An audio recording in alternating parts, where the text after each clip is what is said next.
berhenti sebentar untuk menyalakan rokok bang, dia ini mendengar seperti ada suara ramai bang, seperti suara obrolan.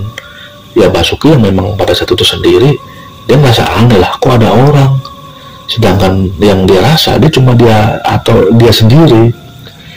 Dan ketika dia menengok ke arah makam,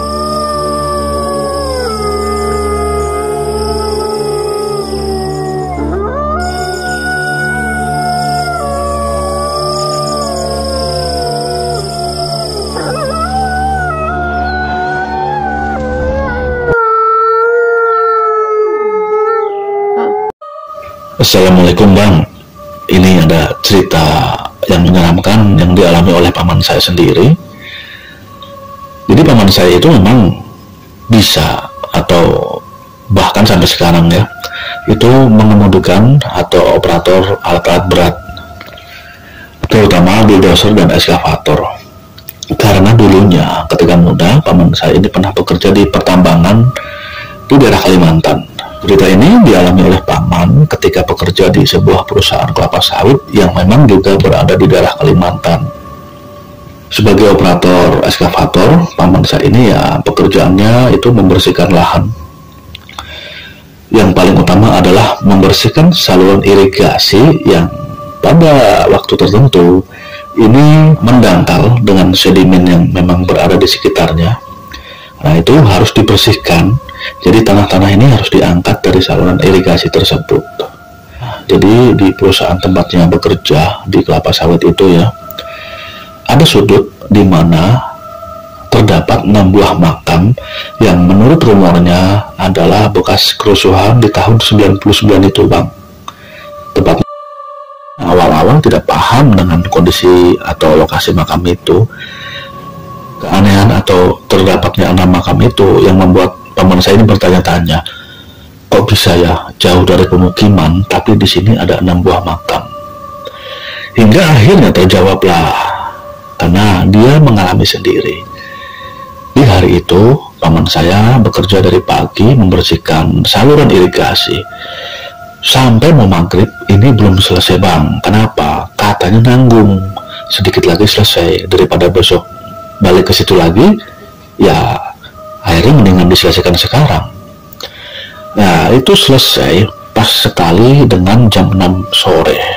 Ketika mau pulang dan eskavatornya ini naik dari irigasi, itu melewati makam atau 6 makam itu, tiba-tiba mesin eskavatornya mati bang. Jadi betul-betul di sebelah kanan dari paman saya yang naik eskavator itu ada 6 makam itu. Jadi posisi 6 makam itu tidak memanjang. Ada tiga, jadi posisinya memang tiga ya. Anehnya kenapa bisa mati itu juga paman saya nggak paham.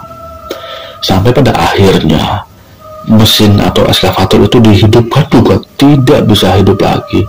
Semua sudah dicek yang memang berhubungan dengan hal-hal teknis, dari aki, solar, mungkin filter solar dan segala macam.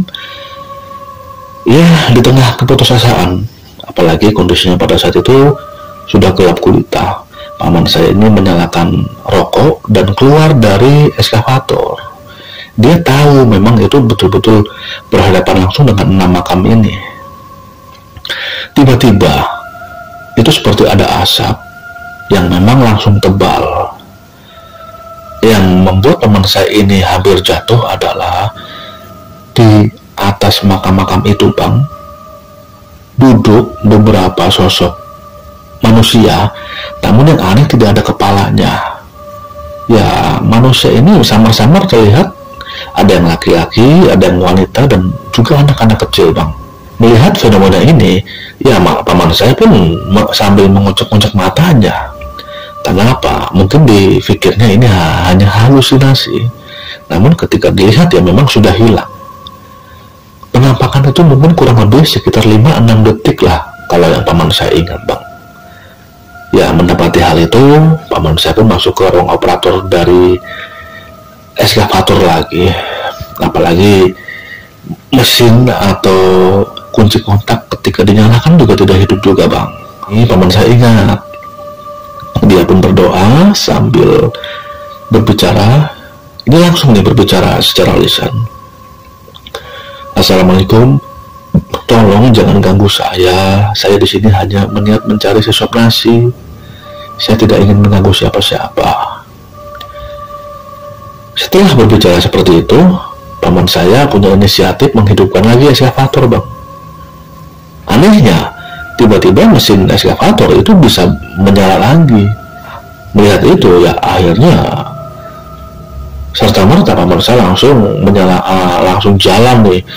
Bahkan dia menggunakan kecepatan yang paling tinggi lah supaya sampai ke mes tempat dia istirahat. Dan ketika dia melihat ke belakang, Bang, sosok-sosok itu masih saja berdiri atau duduk juga ya di makam-makam yang memang berada di sana. Singkatnya, setelah sampai ke mes, paman saya ini membersihkan diri, lalu paman saya pun juga makan malam lah lebih tepatnya. Nah, setelah itu menemui kawannya, cerita apa yang dia alami sekarang atau tadi ya lebih tepatnya.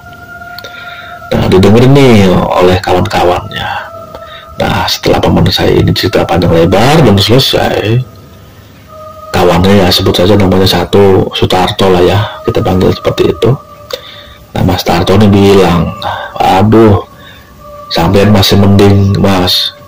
Ini dulu si Basuki pernah mengalami sampai dia ini pingsan. Kenapa? Jadi ya sama. Ini sudah waktunya maghrib, dia lagi asik merunding atau membersihkan dahan-dahan sawit yang sudah tua. Ya sebetulnya sebelum itu, ini sudah diingatkan, ayo pulang, deket lagi maghrib. Tapi ya si Basuki ini, nanti aja, kata dia. Nah, lokasinya memang tidak jauh dari makam itu, Bang. Ketika dia atau Pak Basuki ini berhenti sebentar untuk menyalakan rokok, Bang, dia ini mendengar seperti ada suara rame, Bang, seperti suara obrolan. Ya Basuki yang memang pada saat itu sendiri, dia merasa aneh lah, kok ada orang, sedangkan yang dia rasa dia cuma dia atau dia sendiri. Dan ketika dia menengok ke arah makam, itu sama dengan yang dialami oleh paman saya. Basuki ini melihat ke makam itu, ternyata ada beberapa sosok tanpa kepala ini seperti duduk melingkar. Basuki ini langsung mengambil alatnya dan dia pun langsung pulang dengan ngeloyor. Namun anehnya, Basuki ini merasa seperti tidak sampai-sampai. Sampai pada akhirnya Basuki ini duduk lemas dan tidak sadarkan diri. Tepat pada jam 10 malam, akhirnya kawan-kawan ini mendatangi lokasi terakhir di mana Mas Basuki ini merunding. Dan ketika sampai, ya betul Mas Basuki ini sedang tiduran, lebih tepatnya pingsan. Akhirnya dinaikkan ke motor nih oleh kawan-kawannya.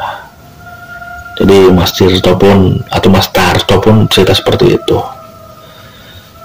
Ya, mendengarkan itu ya, paman saya pun masih bersyukur ya, oh ternyata yang dialami ini tidak separah yang dialami oleh Basuki. Jadi seperti itu, Bang Pra. Ya akhirnya paman saya bekerja di sana juga tidak lama lah, kurang lebih hampir 3 tahun saja. Karena setelah itu ada tawaran juga nih dari perusahaan yang tidak jauh, yang masih juga bekerja sebagai operator eskavator. Mungkin itu saja Bang Pra ceritanya. Saya ucapkan terima kasih. Ya, terima kasih Mas atas ceritanya yang dialami oleh pamannya. Saya Pradevari, tidak panjang lebar mengucapkan Assalamualaikum warahmatullahi wabarakatuh.